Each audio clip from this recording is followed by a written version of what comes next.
معصوم فرماتے ہر شب جمعہ ہزارہ گنہگار وادی برہوت سے آزاد ہو جاتے ہیں۔ معصوم فرماتے ہیں مومن جب شب جمعہ آئے تو زیادہ سے زیادہ اپنے مرحومین کو یاد کیا کرو۔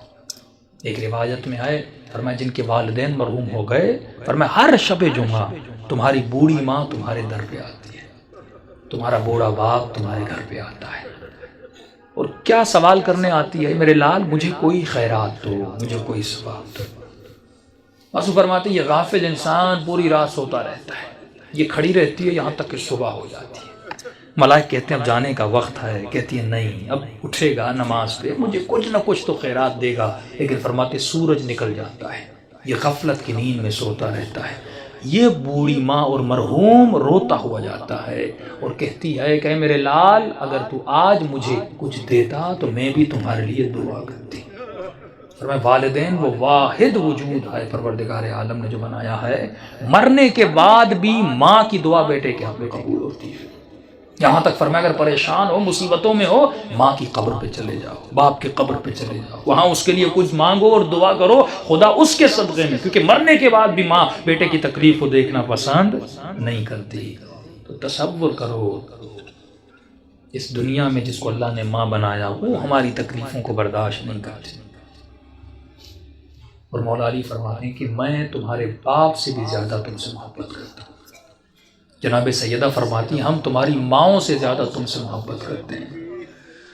امام رضا فرماتے ہیں مومن اگر امام سمجھ کے ہم سے باتیں نہیں کر سکتا تو باپ سمجھ کے باتیں کر، باپ سمجھ کے نہیں کر سکتا بھائی سمجھ کے باتیں کر، بھائی سمجھ کے بات نہیں کر سکتا، یہاں تک فرمایا دوست سمجھ کے باتیں کر، کبھی ہم سے ناراض نہ ہوا کر۔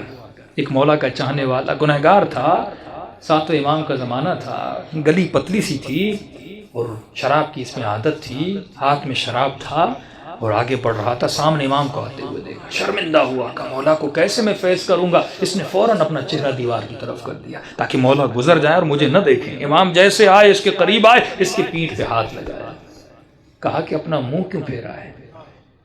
فوراً اس نے چہرہ امام کا مولا میں نے دیکھا نہیں، بہانہ بنایا۔ تو امام نے کہا ہاتھ میں کیا ہے؟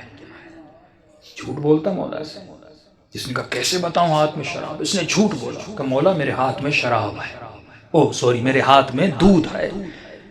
تو امام نے کہا اگر دودھ ہے تو تھوڑا ہمیں بھی پلا، ہم بھی پینا چاہتے ہیں۔ اب کہتا ہے میرے ہاتھ کانپ رہے تھے، تھا تو شراب اس برتن میں، کروں تو کیا کروں؟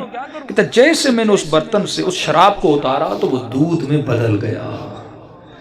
امام نے ایک جملہ کہہ کے اور آگے ہو کر گزر گئے، فرمایا تو میرا چاہنے والا ہے، ایسا رہو جیسا ہمیں پسند ہے۔ دوسری بات امام نے کہا خبردار کتنے بھی گنہگار کیوں نہ ہو جاؤ لیکن کبھی بھی ہم اہل بیت سے پیٹ نہ دیا کرو۔ یہ شیطانی وسوسہ ہوتا ہے، میں نے گناہ کیا، میں نے خطائیں کی، میں اتنے گنہگار ہوں، میں کیسے سجدہ کروں، میں کیسے نماز پڑھوں، میں کیسے علی سے گفتگو کروں، میں کیسے امام زمانہ سے باتیں کروں۔ امام فرماتے ہم بیٹھے اس لیے ہیں تاکہ تو ہمارے ساتھ درد دل کرے، اور یہ وسیلہ خدا نے آپ کو دیا۔ امام رضا فرماتے ہیں ہمارے چاہنے والے چھوٹی چھوٹی باتوں کے لیے ہمیں ہماری سیدہ فاطمہ کا واسطہ نہ دیا کرو، کیونکہ ہم ہر مصیبت برداشت کرتے ہیں لیکن اپنی دادی کی مصیبت برداشت ہم سے نہیں ہوتی۔ گناہوں سے بڑی کوئی خطا نہیں، بے ادبی سے بڑی کوئی خطا نہیں۔ شب جمعہ ہے، توبہ کی رات ہے، گناہوں سے توبہ کی رات ہے۔ اپنے مرحومین کے لیے بھی دعا کریں، اپنے لیے بھی دعا کریں، اور دلوں کو بارگاہ اہل بیت میں لے جائیں تاکہ خدا ان ہستیوں کے صدقے میں ہم سب کے صغیرہ کبیرہ گناہ بخش دے۔